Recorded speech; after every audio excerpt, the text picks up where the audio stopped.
이번 시간에는 효용에 대해서 얘기를 해보겠습니다.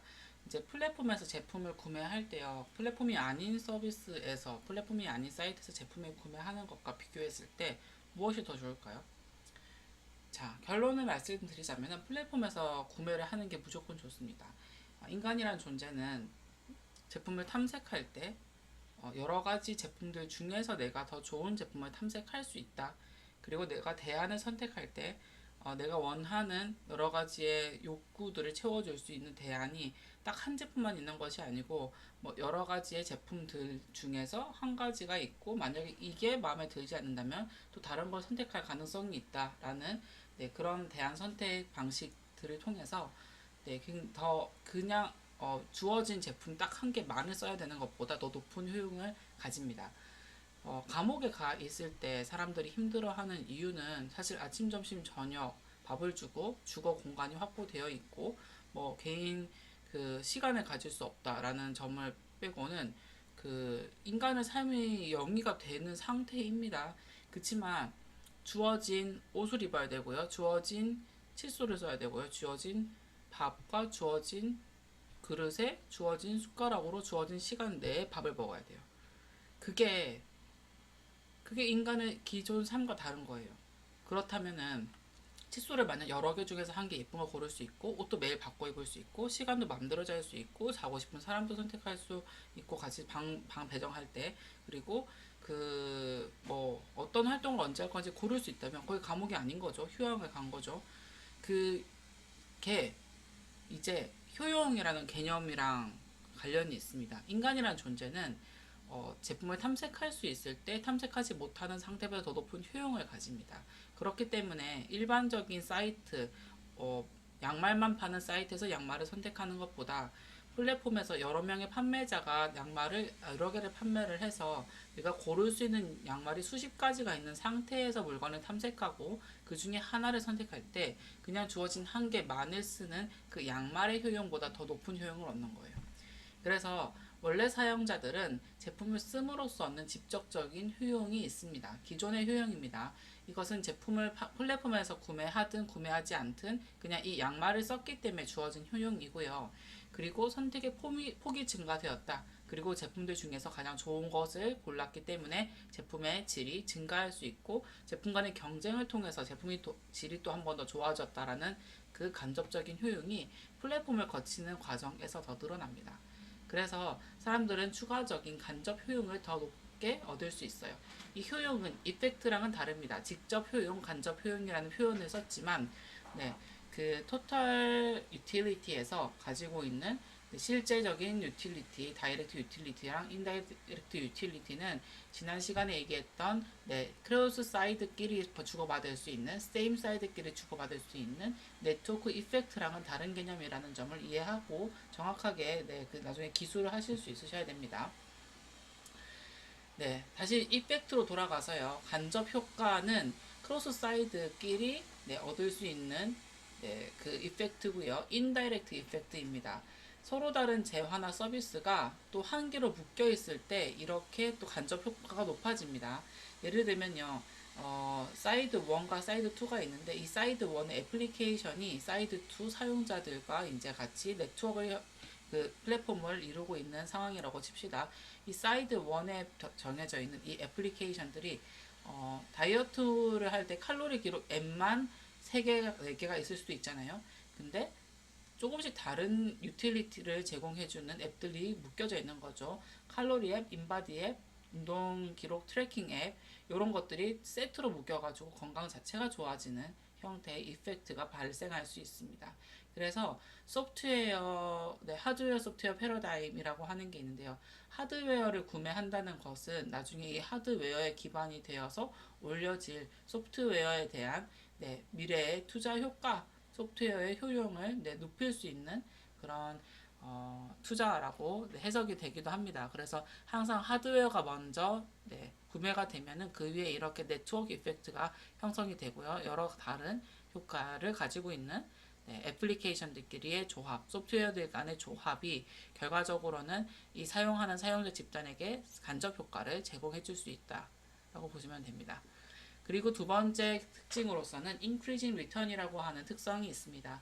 increasing return은 기존의 경제학자들이 제품을 생산하고 이것을 소비를 하는 사용자들을 연구할 때 가장 기본적인 과정으로 했었던 네, 전제인 decreasing return에 반대되는 개념입니다. decreasing return은요, 제품을 섭취를 할수록, 사용을 하면 사용을 할수록 가장 처음에 주어졌었던 그, 어, 그 효과, 네, 수입보다 그 다음에 내가 얻었을 때 느껴졌었던 만족보다 그것이 점점 적어진다는 것을 의미를 합니다. 제품을 한 개를 판매를 하고 두 개를 판매할 때는 이렇게 수익이 쭉쭉 올라가는데요. 어떤 순간 감소하게 됩니다. 왜냐하면 제품을 생산을 많이 하면 많이 할수록 누가 많이 고용됩니까? 네, 제품을 생산하는 생산자들이 많이 고용되고요. 제품을 만들 수 있는 공간을 확보해야 되고, 그리고 만들 수 있는 공장을 더 지어야 되고, 부가적인 비용들이 더 늘어나면서 제품을 무한정 많이 만들 수는 없다는 겁니다. 사실 아이폰을 사람들이 좋아하고 테슬라를 좋아하니까 생각하면 또 스마트폰을 다들 쓰니까 특정한 기업이 스마트폰을 무한대로 찍어내면 전 세계 사람들이 그걸 다 쓸 수 있지 않겠습니까? 테슬라도 사람들이 좋아하면은 싼 가격의 테슬라 제품을 무한대로 찍어내면 사람들이 다 그거 쓰면 모든 사람들이 전부 다 자율주행 자동차를 타고 다니니까 자율주행 자동차에 대한 위험성이 떨어지지 않겠습니까? 그런데 그럼에도 불구하고 물리적 제품은 무한정 만들 수 없는 이유는 물리적 제품이기 때문에 물리적 제품을 만드는 공간, 그 다음에 이것을 만들기 위한 사람을 고용하는 비용, 그 다음에 이들의 복지를 위해서 투입돼야 되는 자원, 그리고 관리하는 비용, 그리고 스페이스 등등이 모두 다 그 새로운 형태의 비용으로 만들어지기 때문에 특정 시점에서는 수확이 체감이 됩니다. 그래서 이런 얘기도 있어요. 자영업자는 2천만 원 이상 벌기가 힘들다. 그 말인즉 그 이상 벌게 되는 수익 구조를 만들기 시작하는 순간 부가 비용이 더 많이 들기 때문이거든요. 그래서 수확이 이런 정도로 체감이 점점 되어지는 게 기존의 제품들이 가지고 있는 특성이었습니다. 그런데 플랫폼에서는 플랫폼이라고 하는 어떤 그 서비스 그 기반인 웹사이트 혹은 뭐 소프트웨어 아니면 그 애플리케이션을 한 개만 딱 만들어 두기만 하면 이것을 사용하는 사용자가 기하급수적으로 증가를 하면 기하급수적으로 증가하는 대로 둘 수 있는 거예요. 더 이상 비용을 더 투자할 필요가 없는 거예요. 물론 서버가 더 좋아져야 된다라는 그런 부담감들이 있긴 하거든요. 사람들이 100명을 쓰나 1000명을 쓰나 10,000명을 쓰나 이 페이스북에서 제공해주는 그 기능 자체가 되게 크게 더 변하는 건 없는 겁니다. 그래서 수학 체증의 법칙이라는 것은 생산 요소가 늘어날수록 그 산출량이 기하급수적으로 증가되는 형태를 의미를 합니다. 그리고 이것이 가장 잘 정리되고 제시가 될 수 있는 곳이 바로 플랫폼이라서요. 플랫폼을 쓰지 않은 기업들은 결국 성장을 하다가 성장의 한계가 나타날 수밖에 없는데, 그래서 이들 간에 조금 더 국가의 직접적인 배려를 받은 곳 혹은 굉장한 리더십으로 이것을 극복해낸 기업 이런 몇 개들 말고는 이 1등 기업을 유지하기도 1등 기업으로 가기도 좀 힘듭니다. 그런데 플랫폼 기업의 경우는 더 이상 추가적으로 드는 비용이 없고 이 산출량이 생산 요소가 늘어나는 게 모두 다 산출량으로 바로 반영이 되기 때문에 수확이 이렇게 체증이 되어서요. 결과적으로는 이런 기업들이 더 많은 수익을 얻어서 1등 기업으로 가기가 쉬워진다는 거죠. 제품에 따라서 기존의 생산 비용이 유지가 되는 것이 어느 정도 한계가 있었던 기존의 이제 경제학적인 원리를 반전시키는 내용으로 제품 판매가 많이 될수록 생산 비용 자체가 점점 적어집니다. 마이크로소프트의 윈도우는 초기 투자 비용은 굉장히 컸지만요. 이것을 두 번째 카피를 만들 때는 컨트롤 C, 컨트롤 V 해가지고 CD에다가 집어넣고 플라스틱 통에 넣는 게 그냥 그 다음 생산 비용이에요. 그리고 이걸 많이 쓰면 많이 쓸수록 초기 투자 비용을 넘어서는 거죠. 그래서 100만 영화, 200만 영화 이런 거 보면은 초기 투자 비용보다는 더 사람들이 왔다. 그래서 온 만큼이 돈 더 벌 수 있었던 그 수익 창출 구조로서 저희가 많이 언급을 하죠. 그런 게 가장 잘 드러나는 게 이제 플랫폼입니다. 왜냐면 플랫폼은요, 네트워크 효과의 정의에 따르면은 이 제품을 쓰는 사람의 수가 많아질수록 제품에 뭐가 늘어나는 거였습니까? 밸류가 늘어나는 거였습니다. The number of 커스터머가 그냥 바로 어떻게 연결됩니까? The value of product로 연결되는 게 네트워크 효과였습니다. 그래서 한 명만 가지고 있다면 의미가 없는 마이크로소프트 윈도우의 이 윈도우고요. 이걸 여러 명이 쓰면 쓸수록 한 개당 더 판매할 때 드는 비용은 거의 없고, 그리고 쓰면 쓸수록 가치가 높아지기 때문에 네, 무조건 사람들이 많이 쓰게 하는 것이 좋은 거죠. 선 마이크로소프트의 자바는 결국에는 이 대부분의 프로그래밍의 스탠다드로서 가지게 되는 그 역할이 엄청나게 컸습니다. 그래서 사람들이 많이 쓰면 많이 쓸수록 자바의 가치가 높아졌고요. 자바를 처음 개발할 때는 굉장히 비용이 많이 들었으나 이제 사람들이 더 많이 쓸수록 여기서 더 이상 드는 비용은 없는 상태가 되는 겁니다.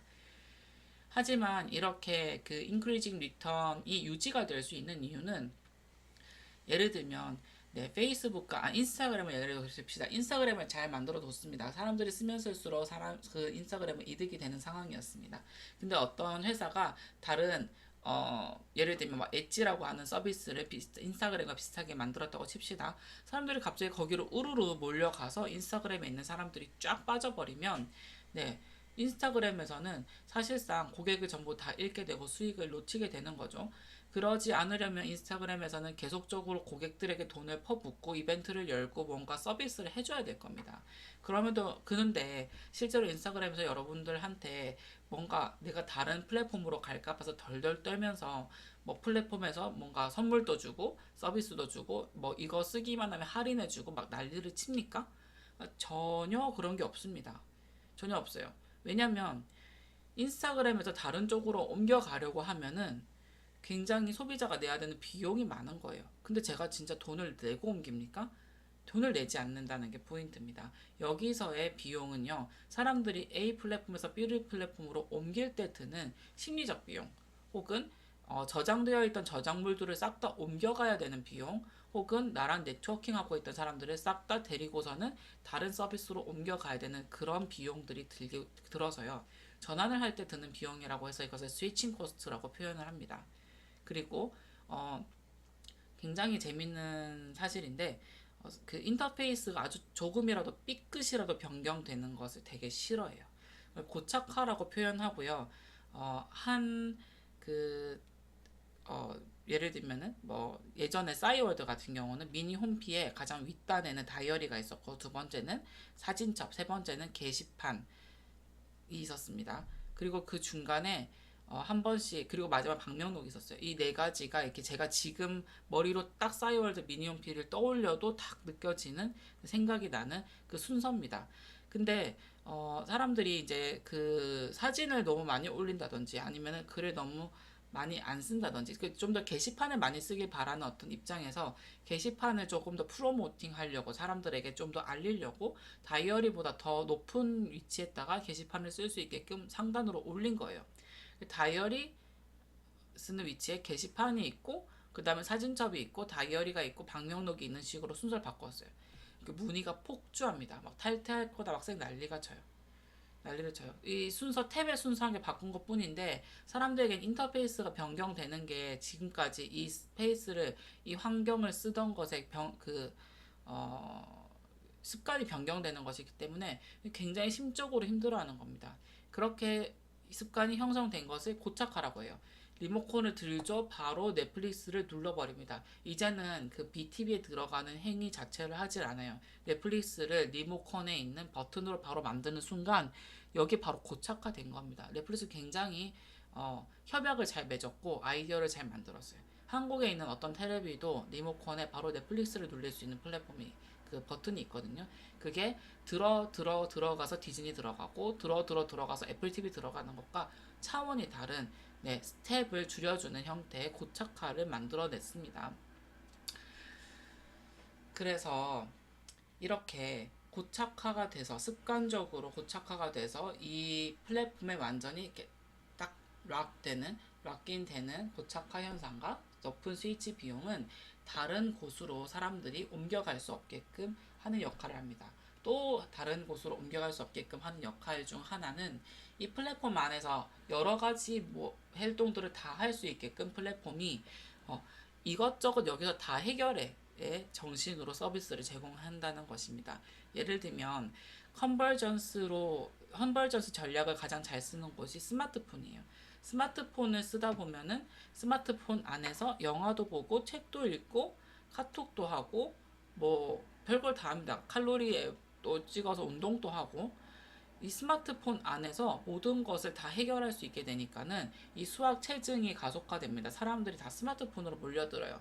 옛날에는 좀 이런 전략을 쓰려고 됐어요. 그 친구들이 나 이제 아이패드로 조금 더 책도 많이 읽고 그 과제도 열심히 하고 그 다음에 책 읽을 때는 밤에 이제 눈 나빠지지 않게 아마존에서 산 킨들로 책도 읽을 거야 하고서는 단말기를 두세 개 사요.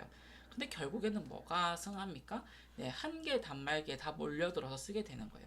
그게 이제 고착화 전략으로 만들어지고 이걸 쓰다가 다른 단말기를 꺼내드는 행위 자체가 이제 되게 불필요하게 됩니다. 그럼으로써 네, 스마트폰에 모든 사람들이 다 몰려들어서 네, 사용자들이 급속도로 증가하게 되는 상황이 발생하죠. 그래서 컨버전스 전략을 쓰는 게 또 플랫폼에서 하는 전략들입니다. 그리고 이제 이렇게 쓰는 활동 자체가 이제 1, 2년이 지난 게 아니고 이제 스마트폰도 10년 정도 지났고요. 거기에 있는 애플리케이션들도 사용한 지 10년 정도. 네, 인터넷이 만들어지기 시작했던 95년도 이후에 웹 서비스를 사용했던 것도 이제 몇십 년이 지나게 된 거예요. 그러다 보니까는 이 사용을 하는 사람들의 패턴이 확실해졌고요. 고착화가 형성이 되어서 네, 결과적으로는 다른 곳에 가지 못하고 다 모두 여기서 써야 되고 옮기려면은 내 습관을 바꿔야 되고 이 세 가지의 주요한 이유들 때문에 모두 다 어디에 모입니까? 이 한 플레이스, 이 네트워크에 그 플랫폼에 모이게 됩니다. 그래서 많은 사람이 모이면 모이니까 무슨 효과가 발생합니까? 네트워크 효과가 또 발생하게 되는 거예요. 네, 그리고 이제 위너 테이크 올이라고 하는 중요한 개념을 하나 더 배우려고 합니다. 위너 테이크 올은 지금까지의 그 탑 기업들, 탑 12 기업들, 네,를 얘기를 했을 때 왜 몇 년, 10년 전만 해도 뭐 제조업도 있었고 철강업도 있었고 다양한 기업들이 이렇게 주둔해 있어서 네, 코카콜라도 있었고 근데 점점점 플랫폼 기업으로 네, 그 순위가 가름되더니 이제는 그들이 끄떡도 하지 않고 거기를 지키고 있는 현상이 왜 발생했을까가 바로 네트워크 이펙트 중에서 파지티브 피드백이 계속적으로 발생해서 파지티브 이펙트가 계속적으로 발생해서 만들어진 결과물이라는 겁니다.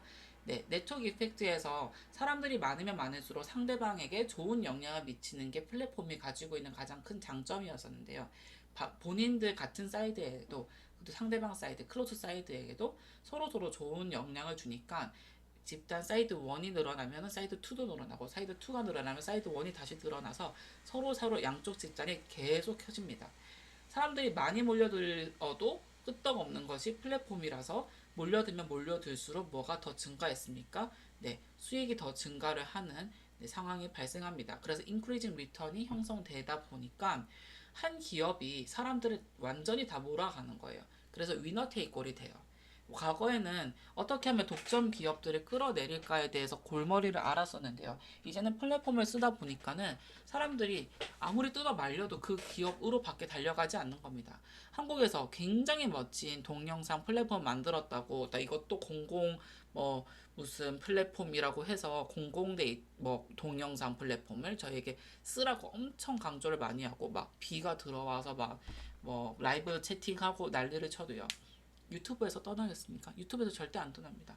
이미 거기는 게시물을 올리는 사람이 많아지면 보는 사람이 많아지고 보는 사람이 굉장히 많아지면 올리는 사람도 많아져서 사람들에게 이 동영상 비디오 하나 볼 수 있는 그 사이트 만들어줬는데 사용자 엄청 늘어나는 거예요. 끄떡도 하지 않아요. 인크리징 리턴이 형성되고요. 결국에는 뭐가 만들어진다고요? 네, 위너 테이크를 할 수밖에 없는 시장이 형성이 됩니다. 그리고 위너 단 하나의 기업이 모든 것을 다 가져가는 판도가 만들어지기 때문에 위너가 아닌 루저는 take nothing을 의미를 하게 돼서요. 아무나 그 판도에 뛰어 들어가지 못합니다. 그렇다면은 네, 마이클 포터가 얘기했던 발게닝 파워 발게닝 파워 뭔지 잘 모르시면은 네, 한번 찾아보십시오. 마이클 포터의 바게닝 파워에서 네, 새로운 시장에 신규 진입자들이 들어오지 못하는 시장 구조는 굉장히 중요한 시장 구조거든요. 그런 시장 구조를 형성하게 돼버려요.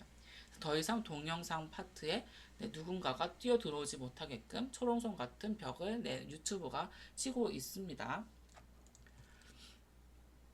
초기에는요, 그 고만고만한 플랫폼들이 만들어질 때는 별로 이 시장 점유율에는 차이가 없고요. 그렇게 큰 의미도 없어요. 근데 특정한 배틀 존이 있습니다. 마켓 쉐어를 서로 나눠 먹는 이렇게 배틀 존이 있는데, 이 배틀 존에서 어떤 특정 기업 하나가 이 티핑 포인트라고 하는 마켓 쉐어를 딱 넘기는 포인트에 도달해요. 이게 이제 분야별로 조금씩 다릅니다. 국내의 사용자들의 30%만 가지고 있어도 완전히 이 마켓을 장악해버릴 수 있는 분야가 있고요. 30%는 택도 없고 한 70% 이상 가야지 되게 안정선에 들어가서 이 티핑 포인트를 넘겼다고 얘기할 수 있는 것도 있고요. 이게 조금씩 다르긴 합니다만 그 마켓 안에서 이 티핑 포인트를 넘겨버리는 기업은 이제는 망해라 그래도 망할 수도 없어요. 나가라고 해도 끝까지 씁니다. 아무리 여기서 뭐 해킹 사건이 나타나건 뭐 데이터가 다 유출되건 네, 같이 쓰고 있던 사용자가 거기 있기 때문에 모든 서비스들을 거기서 이용했기 때문에 그리고 내가 그걸 이용하지 않고 옮기기에는 내 심적으로 너무 힘들기 때문에 내가 완전 락인돼 있기 때문에 그곳에서 옮겨가지 못하는 문제가 발생해요. 그래서 위너는 계속 위너가 되고요. 일정한 트레시홀드만 넘어선다면 네, 나머지 사람들은 전부 다 루저가 되는 형태의 그 싸움이 일어납니다. 스트롱거는 계속 스트롱거가 되고 더 위크는 더 위커가 되는 형태의 그런 시장에서 피 터지는 싸움을 하게 되고요. 그래서 트위터가 나타났다, 페이스북이 나타났다, 좀 잘 되고 있어요. 근데 호기롭게 되게 이걸 비슷하게 카피하는 기업들이 우두두하고 다 쏟아져 나와요.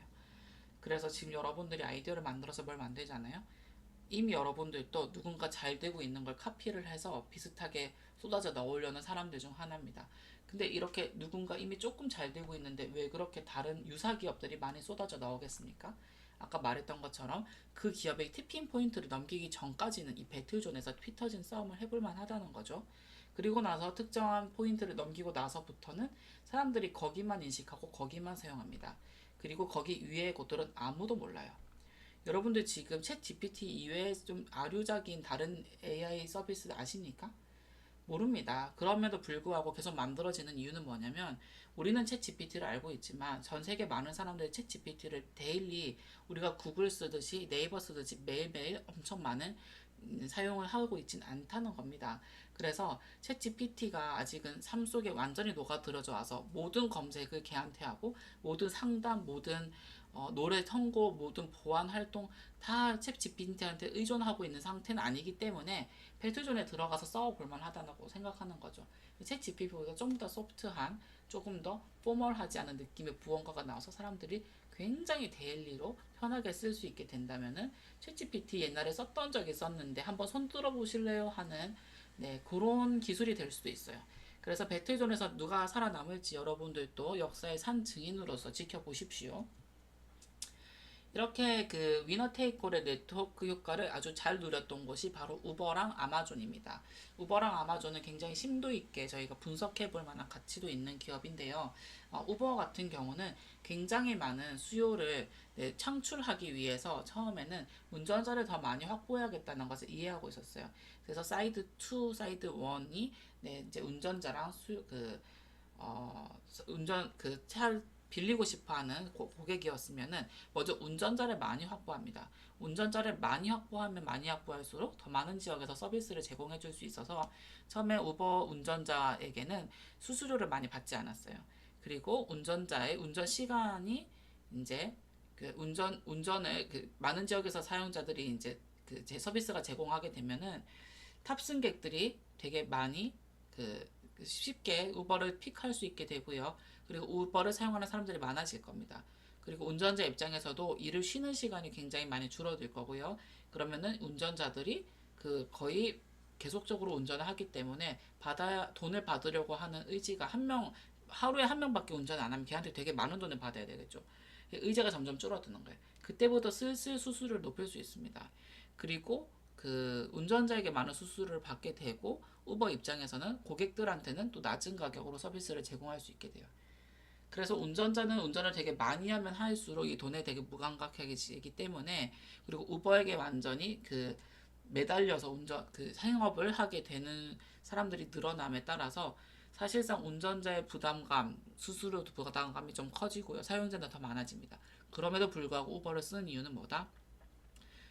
우버의 고객들이 많이 있어야지 내가 끊임없이 일을 할 수 있는 그 콜이 들어온다는 거죠.